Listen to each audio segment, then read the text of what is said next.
Shalom Elohim. Elohim Shalom. Puji Tuhan, hari ini kita lakukan perjamuan kudus. Nah, mari Bapak Ibu sekalian, saya mau mengajak kita semua, kita buka Alkitab kita di 1 Timotius 6.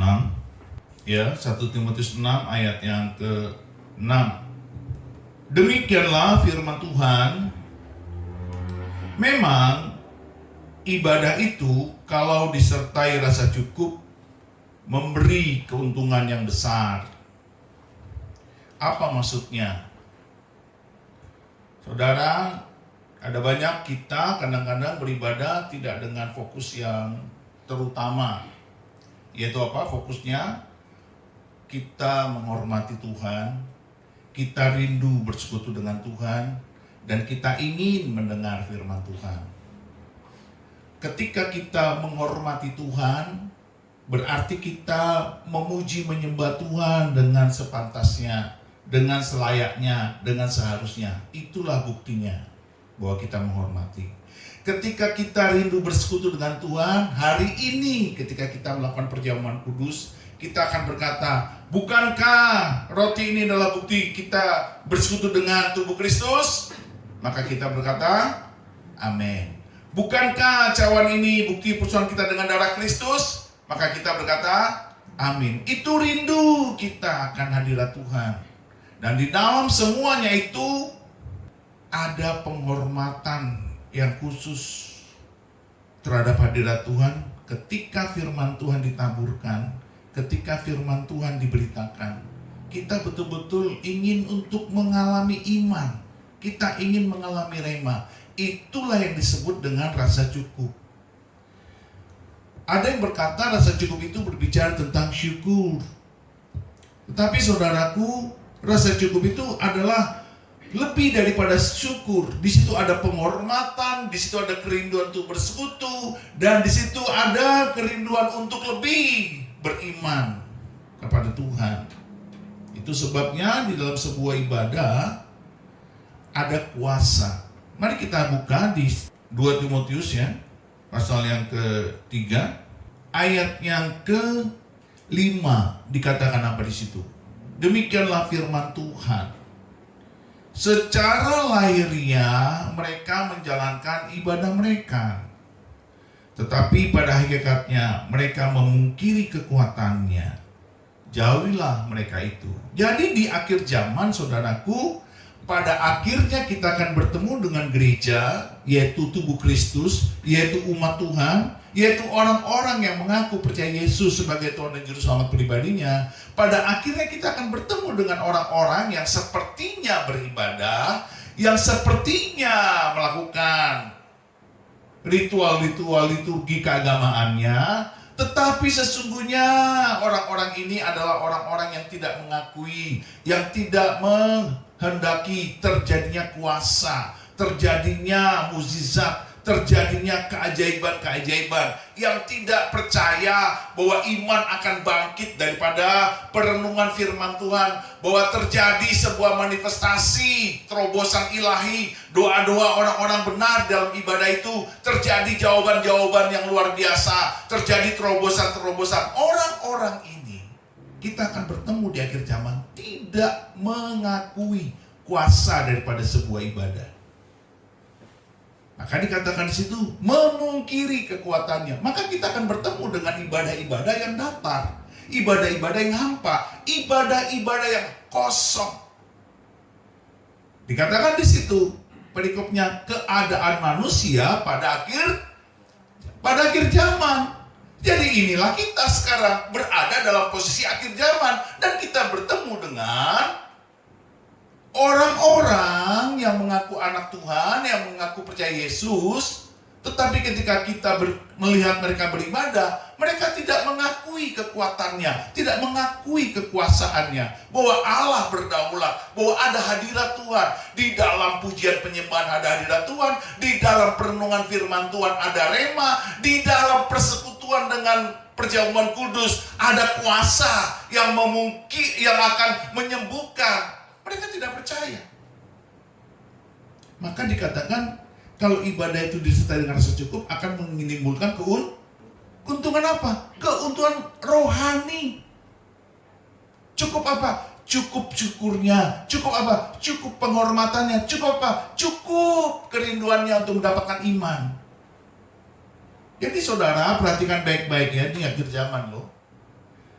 Kalau kalian anak-anak Tuhan di sini ingin beribadah, rindukanlah sesuatu mukjizat, rindukanlah sesuatu kuasa, rindukanlah suatu kebangkitan iman.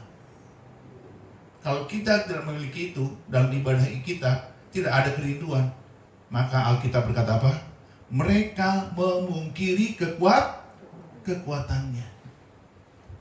Kita jangan jadi bagian dari orang-orang itu. Maka rindukanlah setiap ibadah, akan terjadi sesuatu. Aku akan dipulihkan, aku akan dibangkitkan, aku akan disembuhkan. Tuhan akan berbicara kepadaku. Aku akan mengalami iman, aku akan mengalami kebangkitan roh yang luar biasa. Rohku akan bernyala-nyala di dalam Tuhan. Rindukanlah seperti itu. Orang yang tidak mengakui kuasa daripada ibadah, dia adalah bagian dari orang-orang yang memungkiri kekuatan daripada sebuah ibadah. Tidak ada keuntungan rohani dalam hidupnya. Tidak ada. Maka kita bertemu dengan jemaat Tuhan di akhir zaman setelah ibadah bukannya bertambah sukacita, bukannya bertambah damai sejahtera, bukannya bertambah iman, bukannya bertambah kasih, bukannya bertambah pengharapannya. Tapi kita akan bertemu dengan jemaat yang biasa saja. Tidak bertambah baik, malah mungkin bertambah kusut. Karena berjalan dengan logika-logikanya, bukan dengan hikmat Allah, bukan dengan iman dari Allah, bukan dalam sesuatu ibadah dia mendapatkan rema, dan dia bangkit imannya, dan dia berkata, yes, persoalanku akan selesai, yes, aku percaya masalahku akan selesai, yes, aku percaya Tuhan besertaku, yes, Tuhan ada di pihakku, aku percaya, walaupun aku belum melihat, tetapi aku percaya, karena firman yang ku dengar hari ini, sungguh membangkitkan hidupku, akan berjalan dalam pengharapan yang baru, kasihku kepada Tuhan terus berjalan, bangkit, dan aku akan menjadi pribadi yang berbeda. Itu harusnya. Kalau kita beribadah hanya sekedar nyaman, sekedar asik, ketemu teman, kewajiban, liturgi, ya kita nggak lebih baik daripada Marta. Ketika Yesus akan berkhotbah dan mengajar, berhentilah semua kegiatan Maria. Lalu dia lepaskan celomeknya, dia lepaskan semua kesibukannya. Dia duduk dekat kaki Yesus dan dia dengan kusuk memandang kepada Yesus apa yang akan dikatakan Tuhan. Tetapi Marta tidak melepaskan celemeknya. Dia terus sibuk cuci piring, masak, siapkan air, bikin kopi, bikin teh manis. Dia sibuk semuanya. Siapakah di sini yang lebih menghormati Tuhan? Siapakah di sini yang lebih ingin bersekutu dengan Tuhan? Ketika Marta menjadi pribadi yang kecewa dan dia berkata, Tuhan, tidakkah kau peduli bahwa Maria tidak menolong aku berbenah-benah ini semua? Coba, orang yang tidak peduli dengan kerohanian, tidak peduli dengan iman yang dibangkitkan, tidak peduli dengan rema yang harus dia dapatkan dari firman Tuhan yang diberitakan, yang tidak peduli dengan hadirat Tuhan, pasti banyak komplain, banyak ngeluh, banyak segala ucapan-ucapan negatif. Negativitasnya keluar. Coba cek. Coba, saudara, kalau kita dalam ibadah tidak mendapatkan keuntungan karena kita tidak memiliki rasa cukup, kita tidak memiliki kuasa dalam ibadah, coba cek hidup kita. Habis ibadah, Senin sampai Sabtu, ngomelan, comel, kecewa, patah arang, patah hati, putus asa. Pasti persis kayak Marta. Karena tidak menghormati Allah, tidak menghormati firman, tidak menghormati rema, tidak menghormati hadirat. Saat Maria duduk diam, sepertinya biasa, tapi ada sesuatu di dalam rohnya yang bergejolak, bergemuruh. Dan itu adalah rasa lapar dan haus akan sabda Tuhan. Dan dia membutuhkan itu. Karena dia tahu kehidupannya sehari-hari penuh dengan pergumulan, penuh dengan persoalan, penuh dengan masalah.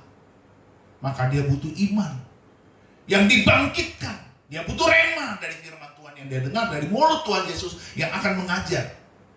Itu di Lukas 10. Saudara boleh cek. Ada banyak orang menganggap semua masalah bisa dia selesaikan dengan pikirannya, dengan kesanggupannya, dengan kemampuannya, dengan kekuatannya, dengan pengalamannya, dengan kebisaannya. Pada satu titik engkau tidak akan pernah tahu bahwa segala kekuatan, kemampuan, kehebatan, pengalamanmu itu tidak bisa mengatasi masalah hidupmu. Kau akan mengalaminya. Saya kira tidak perlu dipertanyakan lagi. Pasti sudah mengalami kan? Benar nggak? Segala kehebatan, kekuatan, dan pengalamanmu tidak bisa mengatasi masalahmu. Akhirnya kita butuh apa? Terobosan. Kita butuh penetrasi dari Tuhan. Kita butuh peres dari Tuhan. Tuhan akan melakukan intervensi dalam hidup kita. Dan dia akan melakukan manifestasi kuasa Allah di dalam hidup kita. Itu yang namanya mukjizat. Dan ketika Maria selesai melakukan penghormatan ilahinya, mendengarkan sabda Tuhan, duduk manis, dia dapat rema, firman iman. Apa yang terjadi? Matilah Lazarus. Adiknya mati. Ketika adiknya mati, dia meratap, dia menangis. Apa yang terjadi? Yesus bilang, Lazarus tidur. Lalu murid-murid bilang, kalau dia tidur Tuhan, biarkanlah nanti dia bangun sendiri. Tapi maksud Yesus tidur adalah dia sedang mati. Nanti aku akan bangkitkan. Itu maksudnya. Sekarang tidur, biarin aja lah dia mati sementara. Ntar aku datang akan bangkitin. Tapi murid-murid tidak mengerti. Lalu ketika dia datang ke Betania, ke rumahnya mereka, Marta yang pertama kali bertemu dengan Tuhan. Dan ketika Marta bertemu dengan Tuhan, dia bilang apa? Tuhan, kalau kau ada di sini, adikku pasti tidak mati. Lalu Yesus tanya, kamu percaya nggak pada kebangkitan?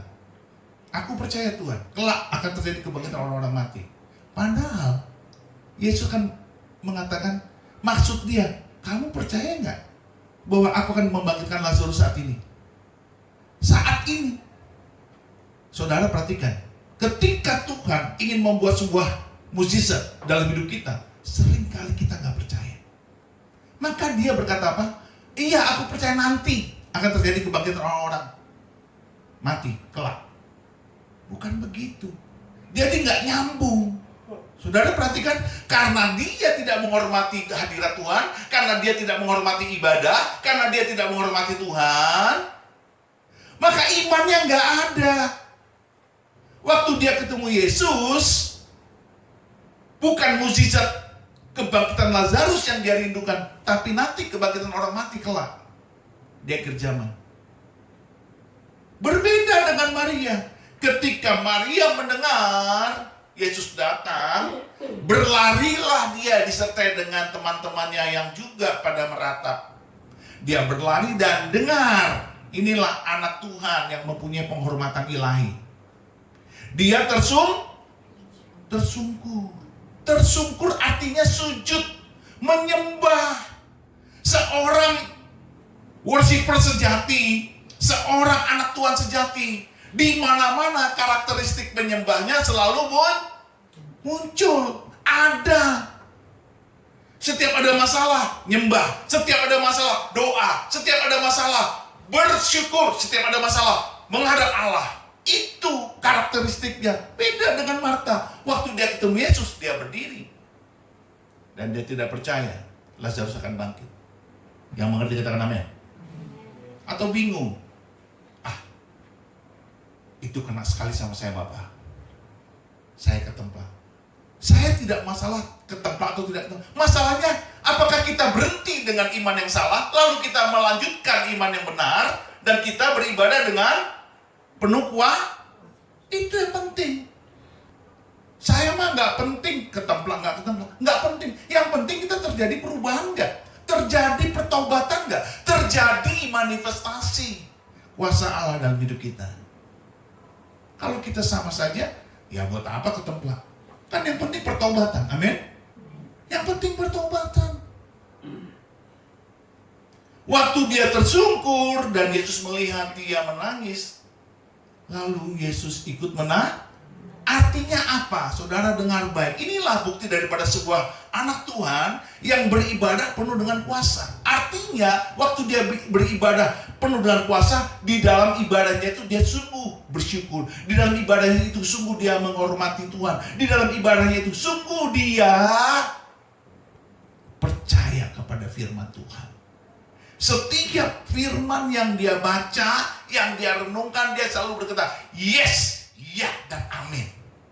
Iya Tuhan, aku terima. Iya Tuhan, terjadi. Setiap peristiwa-peristiwa dalam hidupnya yang dia alami, yang dia lihat di sekitar dia, dia percaya Tuhan sedang berbuat, Tuhan sedang menampakkan peristiwa-peristiwa itu supaya iman dia bangkit. Dia akan berkata, yes Tuhan, kau sedang berbicara kepadaku. Amin Tuhan, aku aminkan. Saya sering sekali Tuhan berbicara kepada saya melalui peristiwa-peristiwa. Ada yang saya langsung mengerti, ada yang saya tunggu beberapa waktu saya baru mengerti. Tapi sering sekali saya mengerti seketika. Karena hubungan saya dengan Tuhan sudah begitu intens, sudah begitu intim. Saya tidak mengatakan saya lebih baik daripada saudara. No. Saya terus belajar mengerti Tuhan.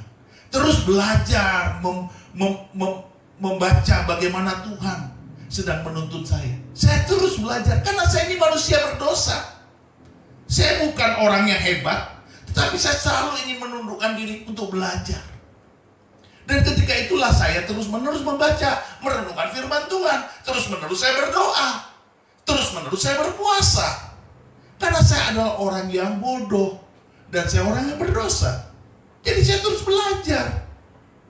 Saya merendahkan hati saya merendahkan diri saya. Karena saya ini bukan siapa-siapa tanpa Tuhan. Saya akan senang sekali kalau Tuhan datang. Saya akan senang sekali kalau saya tidur. Tuhan memeluk saya, itu luar biasa nikmatnya saudara. Tidur dalam hadirat Tuhan. Dan itu yang saya suka. Saya habis berdoa, saya merasakan hadirat Tuhan. Lalu ketika saya tidur, saya merasa dipeluk oleh Roh Kudus. Dan itu membuat saya tenang, tentram. Walaupun masalah datang bertubi-tubi. Karena iblis tidak suka anak-anak Tuhan mengalami mukjizat demi mukjizat, mengalami iman demi iman, mengalami rema demi rema, mengalami kebangkitan rohani demi kebangkitan rohani. Iblis nggak suka. Tetapi karena iblis nggak suka, saya tahu harus kepada siapa saya bersandar. Saya bersandar kepada yang punya kuasa atas langit dan bumi, bahkan atas iblis sekalipun. Dia punya kuasa. Jadi itulah kemenangan saya. Tanpa dia saya nggak kuat. Dan itu yang terjadi dengan Maria. Seorang humble, seorang rendah hati, seorang lembut hati. Datang kepada Yesus. Dan dia tersungkur. Ketika dia menangis. Menangislah Tuhan Yesus. Itu cukup. Itu sangat lebih dari cukup. Ketika engkau menangis, Tuhan menangis, itu sangat lebih daripada cukup. Kenapa? Tuhan menghargai hatimu, jiwamu yang hancur dan remuk. Yang mengerti katakan amin. Tuhan menghargai hati yang hancur, jiwa yang lebih daripada kata-katamu, lebih daripada ibadahmu, lebih daripada doa-doamu yang pandai-pandai berkata-kata. No, Tuhan lebih senang hatimu hancur, jiwamu remuk. Itu yang dilakukan oleh Maria. Sementara Marta tidak ada satupun tangisan, tidak ada satupun hati hancur. Di manakah kita hari ini? Di Marta atau di Maria? Yang mengerti katakan amin. Banyak anak Tuhan berada di sisi Marta, dan mereka berkata, I'm okay, I'm fine. Dan dia berkata, semuanya baik-baik saja kok. Dengar, saat engkau tidak mengerti, di saat itulah engkau mulai jatuh. Ketika engkau merasa engkau tidak apa-apa, Di saat itulah engkau mulai jatuh. Tetapi ketika engkau seperti orang yang selalu bersandar kepada Tuhan, selalu merendahkan diri dan belajar, dan selalu ingin diajar, engkau akan memiliki hati seperti Maria. Dan itu kesukaan Tuhan. Dari satu keturunan, dari satu darah, ayah ibunya sama, tapi berbeda karakter. Marta sangat jauh dengan Maria. Saudara, Tuhan ingin kita walaupun beda dari orang tua, tapi karena kita dilahirkan dari benih yang sama yaitu Roh Allah, harusnya kita memiliki iman seperti Maria. Beribadah dengan rasa dia mengerti betul siapa yang dia sembah, siapa yang dia dengar, siapa yang dia hormati, siapa yang dia takuti, dia segani, dia tahu betul itu. Ketika dia tersungkur dan dia menangis, Tuhan bilang apa? Di manakah dia kamu baringkan? Bukan kuburkan. Baringkan itu kan bicara tentang tidur. Makanya Yesus waktu berbicara di ayat sebelumnya, Lazarus sedang tidur. Makanya dia bilang, di manakah dia kamu baringkan? Tuhan tidak perlu banyak cakap dengan Maria, menanyakan imannya, apakah engkau percayakan kebangkitan orang mati. Tuhan tidak perlu cakap, karena Tuhan sudah melihat hatinya hati hancur lebih. Saya tadi sudah berkata berkali-kali, lebih, sangat lebih dari cukup untuk dimengerti Tuhan. Yang mengerti katakan amin. Walaupun kau tidak pandai berkata-kata dalam doa, engkau tidak pandai bahkan berdoa, tetapi ketika hatimu hancur, jiwamu remuk, Tuhan mendengar. Sekarang kita kalau dengan orang berdoa, sudah dibilang berkali-kali sama Tuhan Yesus, janganlah doamu itu bertele-tele. Masih aja kita nih bertele-tele. Ampun Tuhan. Janganlah kau berdoa bertele-tele seperti yang dilakukan oleh orang-orang fasik. Seolah-olah Tuhan tidak mengerti hatimu, seolah-olah Tuhan itu bodoh. Engkau cerita panjang lebar, tinggi, dalam, luas, dan beratnya. Dari Sabang sampai Merauke kau cerita, Tuhan sudah tahu. Brother and sisters, Tuhan sudah tahu. Tinggal kau tunjukkan saja imanmu seperti Maria. Ketika dia menangis dan Tuhan bilang, di mana dia kamu baringkan? Sini Tuhan. Lalu dia panggil, Lazarus, keluarlah. Mukjizat terjadi. Ini yang disebut ibadah yang mengakui kuasa Allah, yang tidak menolak kuasa Allah. Kalau ibadah memungkiri kekuatannya, itu kita menjadi orang-orang fasik di akhir zaman. Nah, tadi kita mengalami pujian penyembahan yang luar biasa. Apakah dalam pujian penyembahan itu ada yang merasakan sesuatu, ada yang tidak merasakan sesuatu? Kembali lagi, apakah engkau mengerti rasa cukup itu seperti apa? Rasa cukup itu adalah ketika engkau bersyukur di dalamnya, ada penghormatan, ada takut, gentar, segan kepada Tuhan. Dan di situ engkau ingin imanmu bangkit, imanmu mengalami terobosan. Engkau akan mengalami sesuatu yang berarti dalam sebuah ibadah.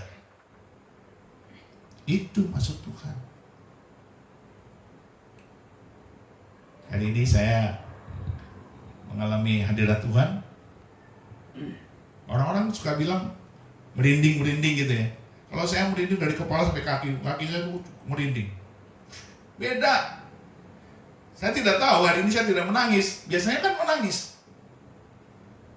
Saudara, itu artinya kita siap untuk diberkati. Kita siap untuk beriman. Kita siap untuk bangkit. Kita siap untuk bangun. Yang mengerti katakan amin. Saya tidak bosan-bosannya mengatakan ada kuasa dalam sebuah ibadah, di mana di situ orang-orang suci akhir zaman sedang berdoa, sedang beriman, sedang mengharapkan sesuatu dari Tuhan, saya tidak akan pernah berhenti mengatakan ini. Supaya apa? Supaya terjadi manifestasi kuasa Allah di muka bumi oleh orang-orang benar, orang-orang suci, orang-orang saleh akhir zaman yang sungguh-sungguh menyiapkan dirinya untuk kedatangan Tuhan yang kedua kalinya. Yang mengerti katakan amin. Itu tentang mendengarkan firman Tuhan dan pujian penyembahan. Bagaimana tentang perjamuan kudus? Mari kita buka ya 1 Korintus 11 itu. Mari kita lihat ayat yang ke-27 sampai dengan ayat yang ke-30. Demikianlah firman Tuhan. Jadi barang siapa dengan cara yang tidak layak makan roti atau minum cawan Tuhan, ia berdosa terhadap tubuh dan darah Tuhan. Perhatikan itu saudara.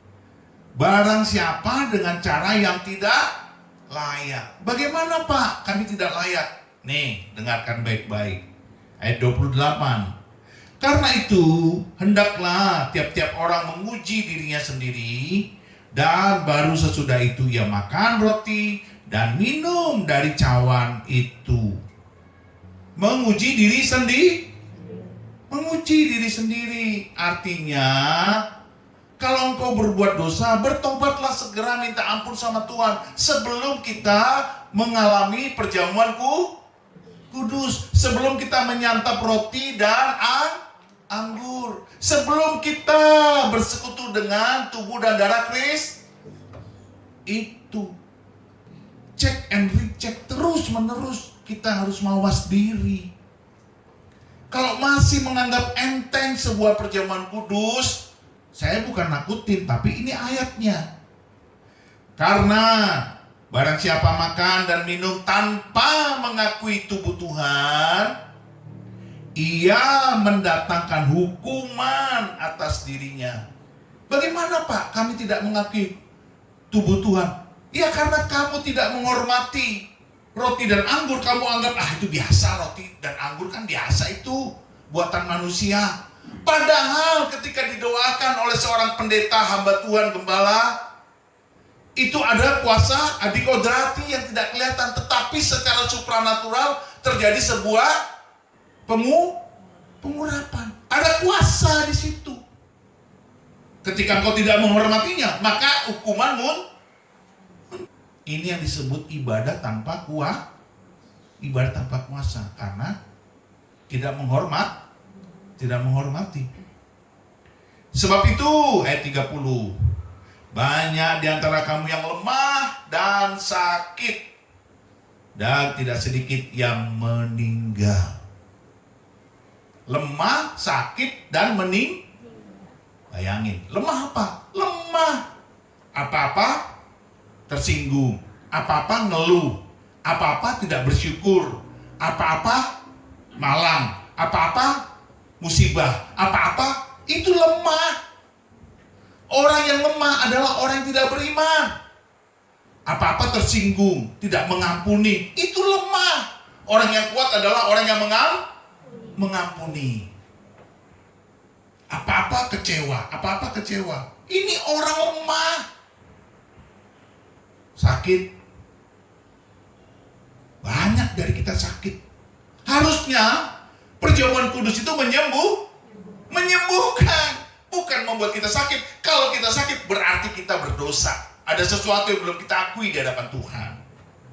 Kita belum check and recheck tubuh kita.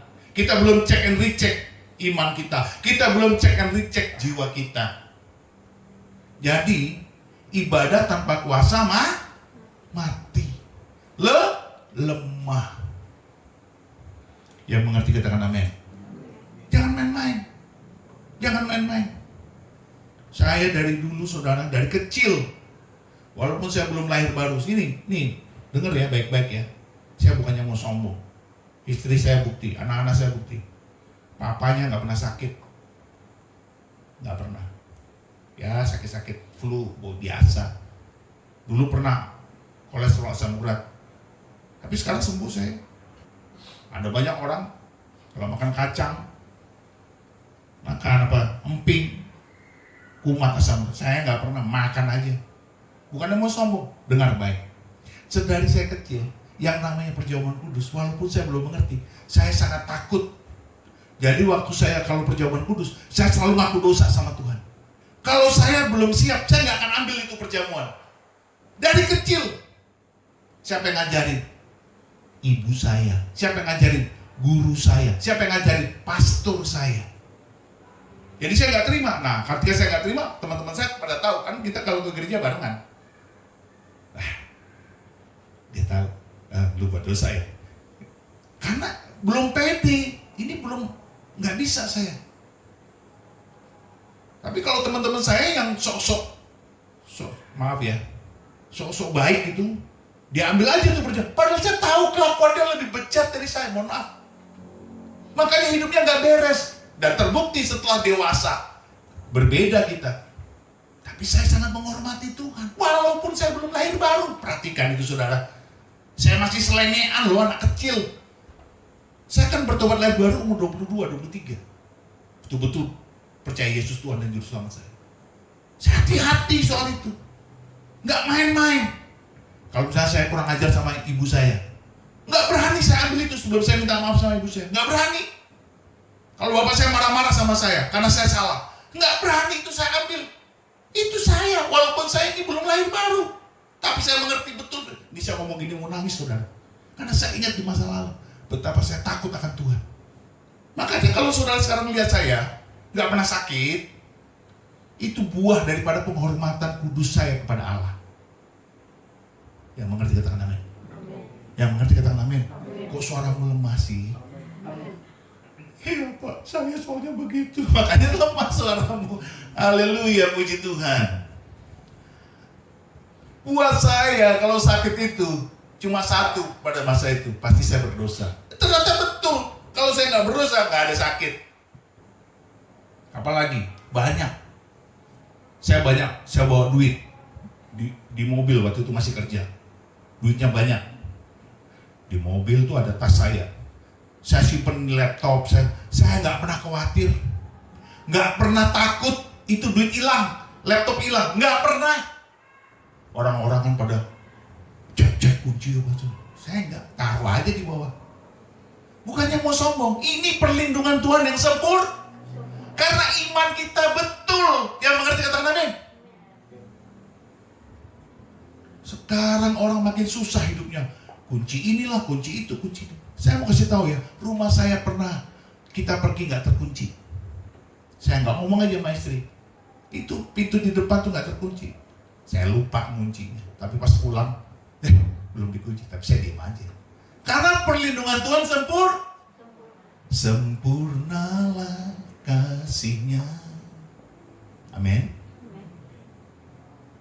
Jadi hati-hati dengan perjamuanku kudus, jangan main-main. Jangan sok-sok hebat kayak teman saya tuh. Ambil aja tuh anggur, makan aja tuh roti itu.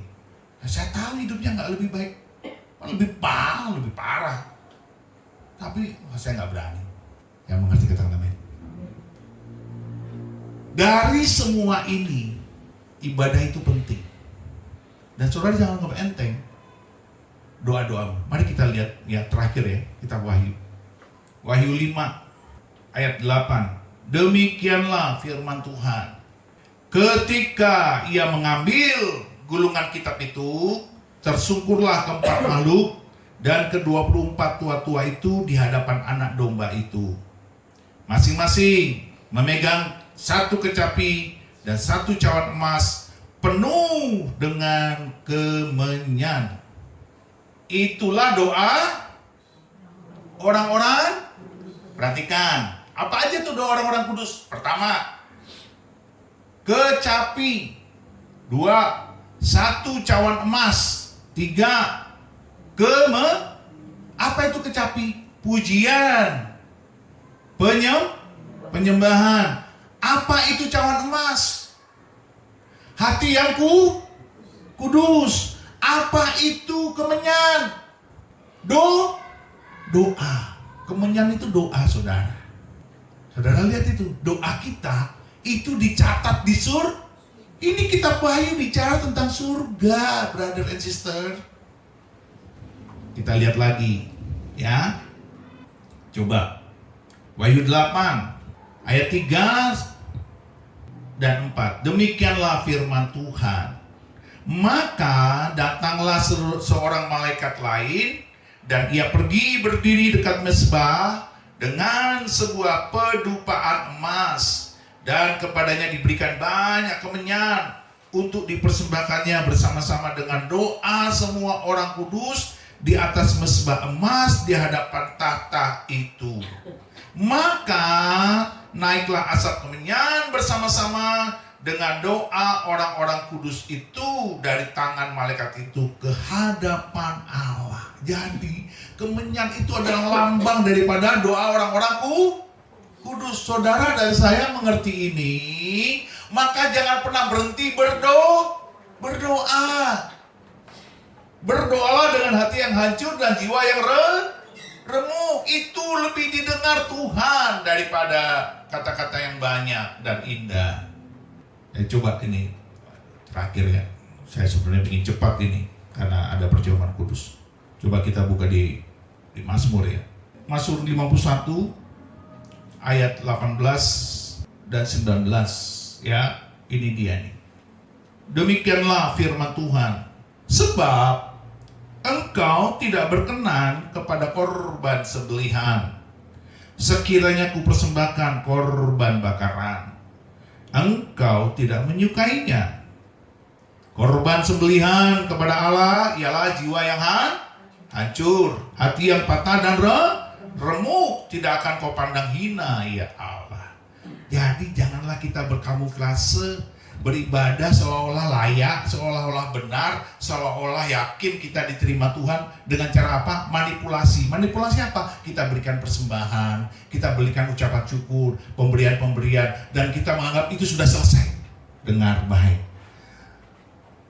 Kau tidak memberi, kau tidak mempersembahkan apapun karena kau tidak punya, tapi hatimu hancur, jiwamu remuk, itu lebih dikenan Tuhan. Yang mengerti katakan amin. Dan inilah hati yang hancur. Siapa? Maria.